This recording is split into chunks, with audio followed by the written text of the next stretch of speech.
When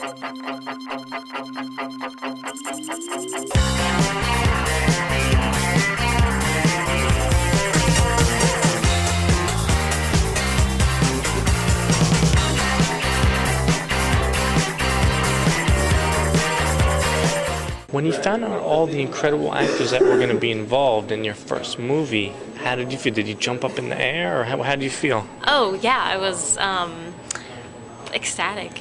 I couldn't believe it that I was going to be in a movie with Sharon Stone and Timothy Hutton and Dylan Baker. All my scenes were with Dylan Baker, and he's amazing. I always admired his work, and so it was such a great learning experience, and I'm really grateful for doing it. Was there ever a time during the making of this when you thought you maybe wouldn't do a good job? Yeah, I was actually very nervous. I went to the Sundance Lab with this project, and we'd worked on scenes on the black eye scene at the lab, and I'd actually did it for Robert Redford, and he gave me some pointers, and so I took them back and I got an acting coach and everything, and I really wanted to make sure that I nailed it my first time around. So yeah, I tried to have a lot of preparation. And my celebrity gossip question of the day is, how many sugars do you take in your coffee? Oh gosh, I take Splenda, and it depends how big the coffee is. Say it's like medium. Like a medium, probably a 4. I like it sweet. Yeah. Heard it here first. How did it feel to be in a movie with such, let's put it bluntly, really, really famous people? Yeah. Scared. I was terrified, actually. I was so intimidated to meet Sharon, and luckily she came right up to me and immediately, I don't know if she was in a motherly character or she's really that nice, but she just immediately embraced me, literally and metaphorically speaking, and said she was pleased to be working with me, and I was like, hey, I'm very happy to be working with you. And so she just made it very comfortable to work. Yeah. Did you ever Total Recall is my favorite movie. Did you ever want to reenact the scene or spout a line from it, or were you too scared to do it? Okay, you want to know the honest truth? Yeah. Okay. I was nervous when I met her, and Sliver had been on the night before, and I was like, it was very nice to meet you. I'm very happy to working with you. Sliver was on last night. Yeah, that sounded really stupid. So I felt. How'd she react? She said, well, that's very nice, but there are other movies too that you could see as well, and she was very nice about it. Cool. You've had pictures all across the world. What makes Gen Art a little different than all the other ones? Short pictures across the world, but yes, true. Gen Art, what makes it different? It's a really well-selected, scaled-down slate of films for, I think, a really intelligent, progressive urban audience, and that, even though it sounds obvious, is rare. Usually, you got to do a lot of pick and choose at festivals. You end up inevitably seeing duds, and I think in this case, you can't go wrong. I haven't seen one film I've disliked. I wanted to make a film about human relationships, especially long-term ones, marriage, things along those lines. And the best way it occurred to me to do that was through robots. About the irony that we're super connected now through technology. Many feel disenfranchised or disconnected, either culturally or socially. I thought that was an interesting irony, and that played well into, I guess, my conception of relationships in the 21st century. How many sugars do you take in your coffee? None. Black. Always. It's from working at 6 a.m. on film sets. Yeah. I can't do anything other than black. I don't like cream or milk or anything.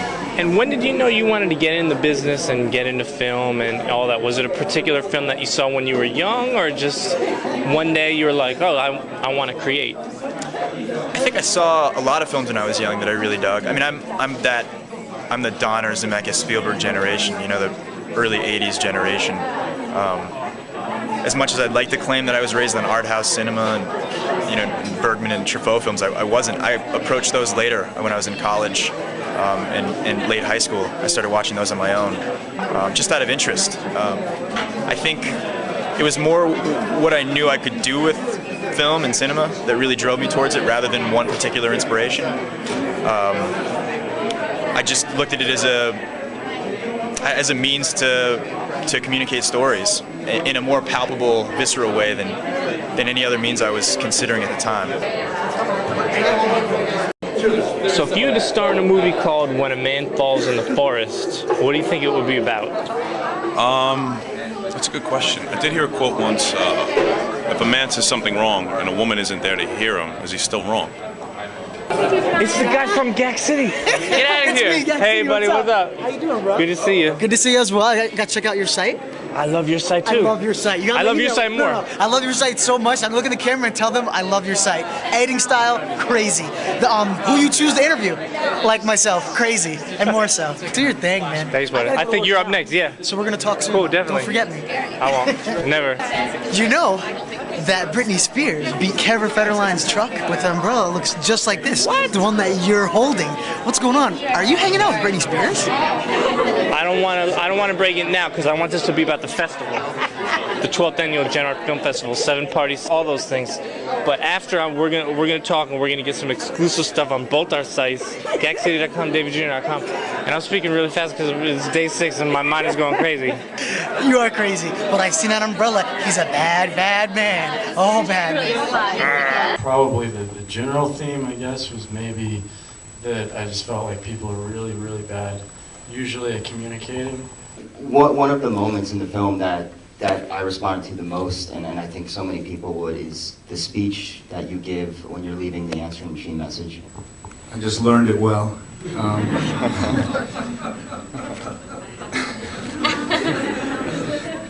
Yeah, it was scripted. You can ask him, but it was, I think I got it word for word pretty much. I wanted to go into it. I said to Ryan, I said it'd be really great if we could just do it without any coverage and have it just be one angle fixed. And I thought that it might be great to just approach it in a direct way, understand the situation, and truly believe that she was going to listen to it. I think that was the key. It sounds simple, but everything I ever wanted to say to her was going to be right there. But it was an interesting day. I'll let Ryan. I just want to add something too, because he's not going to say it, but he did it 10 times all the way through, back to back, without missing a single word. As far as Sharon and I speaking about any backstory, no. Sometimes you do, but I actually, the first day we worked together was when I go to the police station and she's been arrested for shoplifting. I'm there to pick her up. And we didn't even get to say hello to each other because I came to the set and they were already about to film. I was off camera and everything. So for about 2 hours, we didn't even get a chance to speak. Nature of the filmmaking. And then we spoke a little bit, but I think we both avoided speaking at all about the relationship. And it sort of comes down to a thing of you trust the other actor, and you know they've been thinking about where they come from, and you're not going to be too far off field if you go with your own ideas of what the backstory is. It's not important to have the same backstory. I think it's more interesting to kind of let the two people approach it, and then it becomes sort of like music, jazz almost.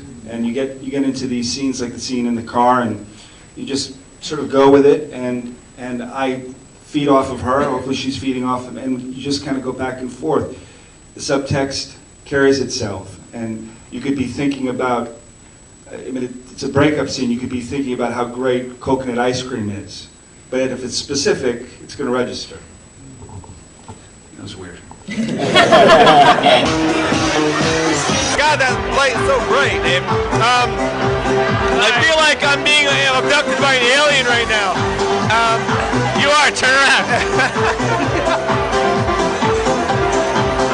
The drink is just numbing the pain. Yeah, exactly. As you can see, that drink is empty. I'm really anxious to get some of my work out there, and hopefully by this time next year, I'll have a film here. Here you go, David. Take the pain. Take the pain. How do you feel getting the flight giant? The Gen Art party. Night of Gen Art. How do you feel? The Gen Art party is really great. 6 days of great creativity and fun. Who is your favorite celebrity you've interviewed at this festival? All of them. They're all equally.